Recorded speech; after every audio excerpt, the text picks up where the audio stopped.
Igikombe cy'isi cya 2026 gisa nk'icyerekanye ikintu gisa nk'igiteye ubwoba amakipe yose uyu munsi abona. Icyo kintu ni rutahizamu wa Norvège Erling Haaland. Ni umusore ugera mu rubuga rw'amahina bamyugariro bagahita bumva ko bagiye guhura n'ikibazo gikomeye. Ni muremure, arakomeye kandi asimbuka kurusha intare. Iyo akubanjirije kugera ku mupira wo mu kirere biba ari ikintu udashobora gutekereza kabiri. Akenshi uba usigaye utekereza kuwutora mu izamu. Ibyo ntabwo ari amagambo gusa murabizi, ahubwo ni ibintu yagaragaje mu kibuga. Nyuma y'igihe kinini Norvège ibura itike y'igikombe cy'isi, uyu mwana yahindura inzozi zabaye impamo. Mu mukino wa 14 uheruka yakina igihugu cye yatsinzemo ibitego nibura 27. Yatsinze Slovenia igitego kimwe, atsinda Kazakhstan 3, atsinda Moldavia kimwe, atsinda Israel, atsinda n'Ubutaliyani igitego cyiza cyane. Yongeye gutsinda Estonia, agaruka atsinda Moldavia ibitego 5, atsinda Israel ibindi 3 ndetse atsinda Ubutaliyani ibindi 2. Uyu musaruro udasanzwe wahesheje Norvège itike y'igikombe cy'isi bwa mbere kuva mu 1998 ubwo irushanwa ryabiraga mu Bufaransa. Icyakora kwerekeza mu gikombe cy'isi sibyo byari iherezo ry'ibyo uyu mwana yaragamije. Agezeyo yakomeje kwereka isi yose impamvu afatwa nk'umwe mu barutahizamu bateye ubwoba kurusha abandi muri iki gihe. Yatsinze Iraq ibitego 2, atsinda Senegal ibindi 2, atsinda Côte d'Ivoire igitego kimwe, hanyuma atsinda Brazil ibindi 2. Ibi byatumye anganya ibitego byinshi muri rushanwa na Lionel Messi ndetse na Kylian Mbappe. Ikindi gitangaje nuko aribwo bwa mbere akina igikombe cy'isi ariko asigaje ibitego 3 gusa kugira ngo agere muri kimwe cya kabiri cy'ibitego bya Messi amaze gutsinda muri rushanwa mu mateka ye. Uwo ni wo musaruro udasanzwe ku mukinnyi ugikina irushanwa rye rya mbere. Uyu mukinnyi akomoka mu majyaruguru y'Uburayi, ari gukora ibintu bitigeze bibonwa.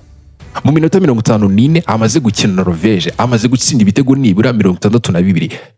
Ibintu byatumye ari we umaze gutsindira iki gihugu cye ibitego byinshi kurusha abandi bose mu mateka.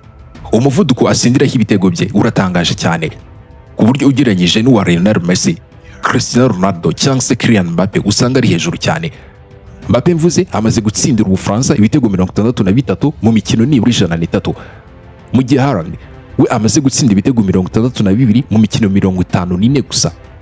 Uri kumva icyo kintu? Nubwo Mbappe yatsinze byinshi mu mikino ikomeye irimo iya nyuma niyo gukurwamo mu gikombe cy'isi, ariko imibare y'uyu mwana yo iracyatangaje cyane kandi yerekana ko ashobora gukora amateka akomeye cyane mu myaka iri imbere. Kubera uyu rutahizamu Norvège ubu ifatwa nk'ikipe ishobora gukangura no gutungura buri wese mu gikombe cy'isi cy'uyu mwaka wa 2026. Bamaze gukuramo Brazil, igihugu kimaze gufatwa no gutwara igikombe cy'isi inshuro 5 kandi kigahora mu bihabwa amahirwe yo kucyegukana. Bagifashe amateka. Iyo nsinzi yahesheje Norvège kugera muri kimwe cya kane kirangiza bwa mbere mu mateka yayo. Byongeye kandi itsinze enye bamaze kubona muri rushanwa ziruta izo bari barigeze kubona zose mu mateka yabo yose y'igikombe cy'isi. Uwo ni wo musaruro uterwa na Haaland. Ntabwo yatsinze ibitego gusa, ahubwo yanahinduye icyizere cy'igihugu cye. Yereka bagenzi be ko bishoboka guhatana n'ibihugu bikomeye bizwi. Ubu iyo amakipe abonye ko agomba guhura na Norvège, baba bazi neza ko bahuye n'ikipe ishobora kuyikuramo igihe icyo ari cyo cyose mwenyewe ari mu kibuga.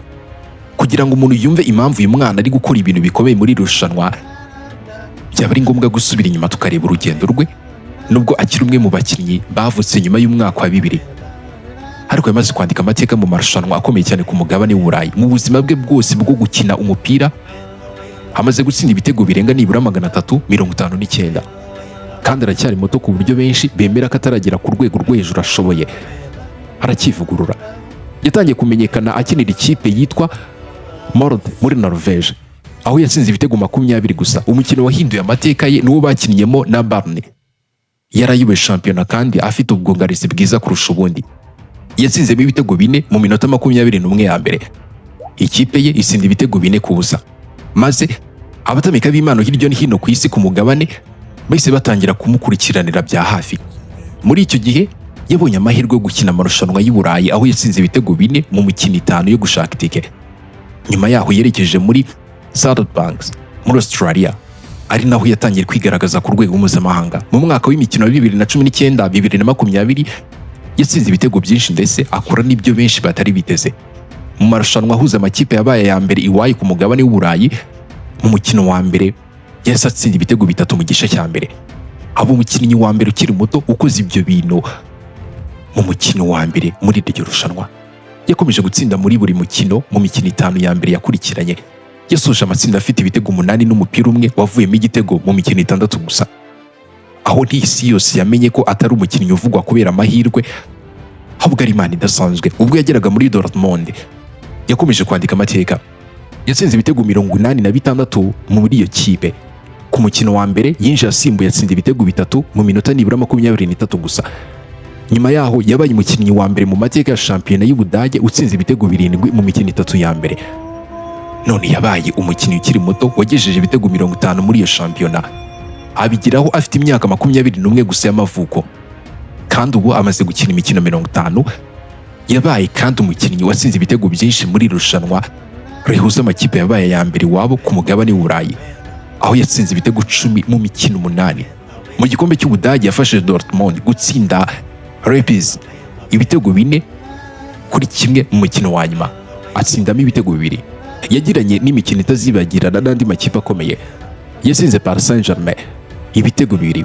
Kimwe muri byo ryari shoti rikomeye cyane ryaturutse kure y'urubuga rw'amahina. Umunyezamu ntiyagira icyo arikoraho na gake kuko yari kwasiga ubuzima. Yakomeje kwitwara neza imbere ya Silva, ayitsinda ibitego byinshi ndetse anatanga n'imipira yavuyemo ibitego. Mu mukino wahuje Dortmund na Frankfurt nabwo yatsinze ibitego 2, anatanga imipira 3 yavuyemo ibitego. Agaragaza ko atari ugutsinda gusa ahubwo anashoboye no gufasha bagenzi be. Ibi nibyo byatumye Pep Guardiola yifuza cyane kumujyana muri Manchester City. Akihagira yahise atangira guhindura amateka y'umupira w'amaguru mu Bwongereza. Kugeza ubu amaze gutsindira Manchester City ibitego nibura 162. Mu mwaka we wa mbere yafashije ikipe gutwara shampiyona, igikombe cy'igihugu ndetse n'igikombe cy'amakipe yayo, ariko yabaye ya mbere wayo ku mugabane w'Uburayi. Ibintu byatumye bongera gukora amateka yari yarakozwe na Manchester mu 1999. Kuva ku mukino wa mbere byagaragaje ko uyu mukinnyi adasanzwe rwose. Ntiyafashije Manchester City gukomeza gutegeka gusa, ahubwo yanasenye byinshi mu bimenyetso byari bimaze imyaka myinshi bitagerwaho. Yerekana ko ashobora kuba umwe mu bakinnyi bazasiga amateka akomeye kurusha abandi mu mupira w'amaguru. Ku mukino wa mbere muri shampiyona y'Ubwongereza, Erling Haaland yasatsinze ibitego 2. Kimwe muri byo cyavuye ku kwiruka kwihuse cyane ku buryo ba myugariro basigaye bamureberera kure gusa nk'abantu badashoboye kumugenderaho. No kumugeraho byari ibintu bisa nk'ikibazo kuri bo. Nyuma yaho yakomeje gutangaza isi, atsinda ibitego 9 mu mikino 5 ya mbere, harimo n'imikino 2 yikurikiranye yatsinzemo ibitego 3 buri mukino.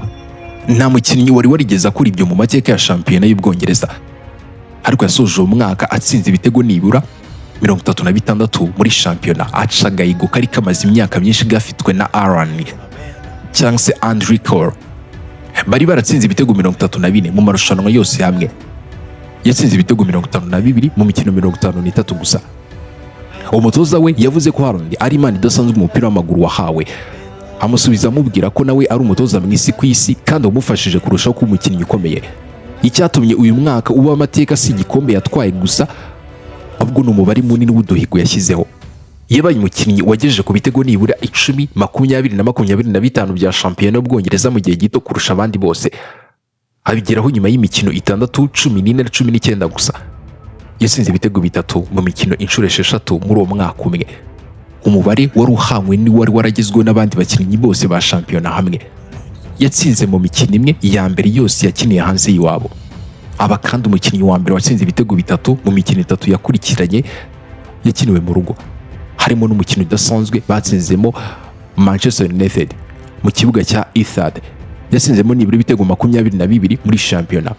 Uyu ni umubare utarigeze ugerwaho n'undi muntu umwe mu mwaka.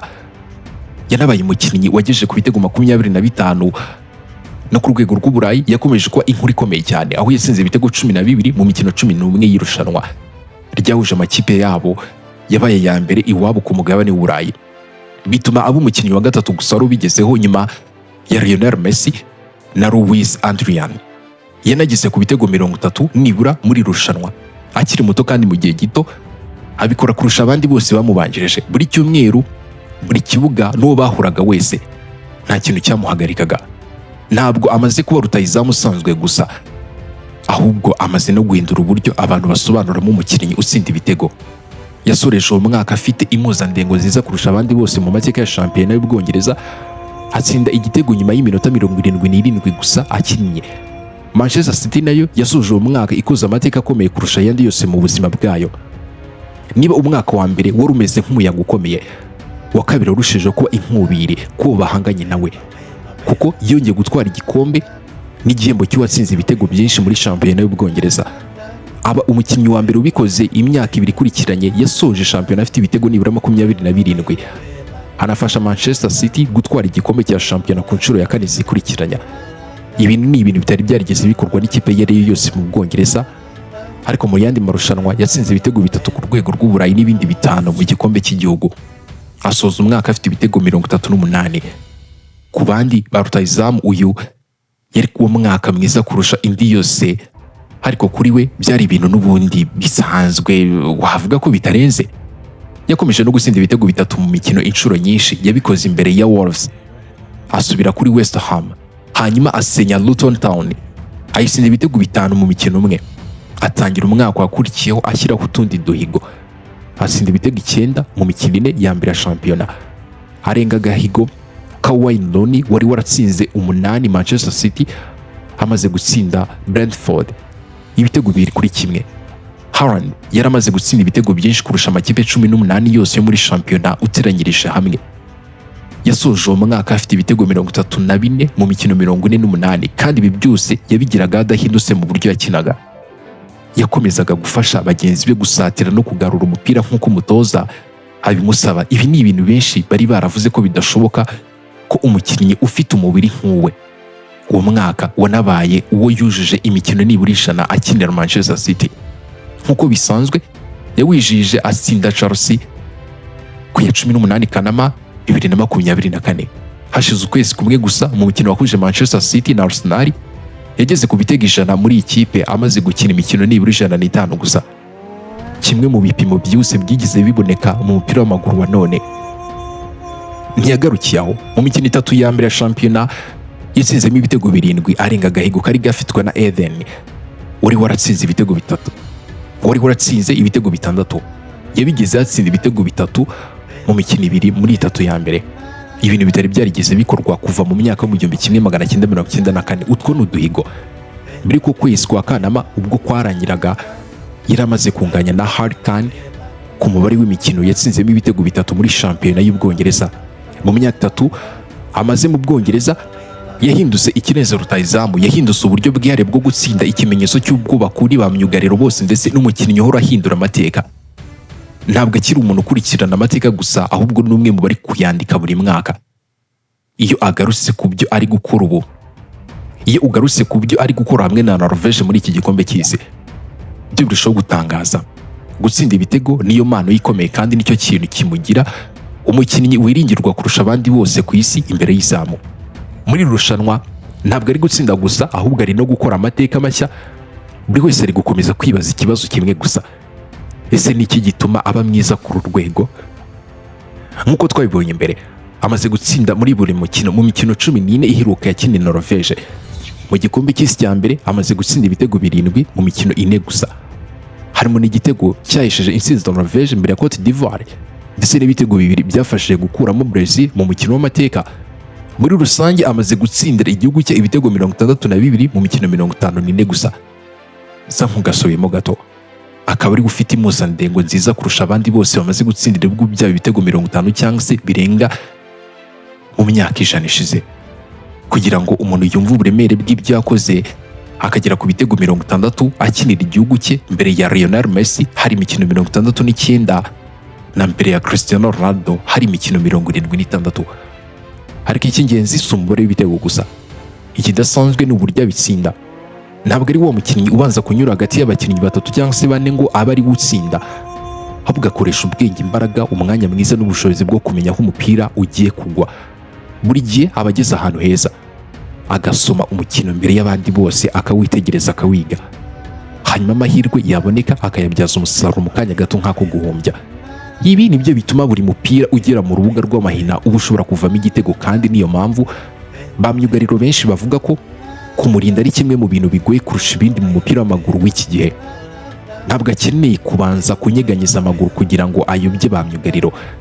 Ntabwo akeneye kugorora umubiri cyangwa se kwerekana amayeri menshi mbere yo kurekura ishoti rikomeye. Ntabwo akunze gukurura umupira ngo yiremere umwanya wo kurasa igitego kibe igitego. Akenshi umupira awukuraho rimwe gusa agahita wegukana. Mu bitego 7 amaze gutsinda muri iki gikombe cy'isi, 6 yabitsinze akubise umupira awukozeho rimwe gusa. Ikindi nacyo yagitsinze awukozeho inshuro 2, 15 muri yo yateye ako kanya umupira ukimugeraho. Ushobora kubyita gukoresha amahirwe neza, kubyita ubuhanga bwo gusoza, ubushobozi ubugome bw'ubutayizamu cyangwa se ubworoshye mu gukina. Ariko uko wabivuga kose ukuri kuguma ari kumwe. Ni umwe mu barutayizamu bavukanye impano yo gutsinda ibitego kurusha abandi mu kipe no muri iki gihe. Karekezi isa nanjye nkaza kumuvuga gutyo. Mureke tubashimire. Ese ubundi uyu mwana umubona ute?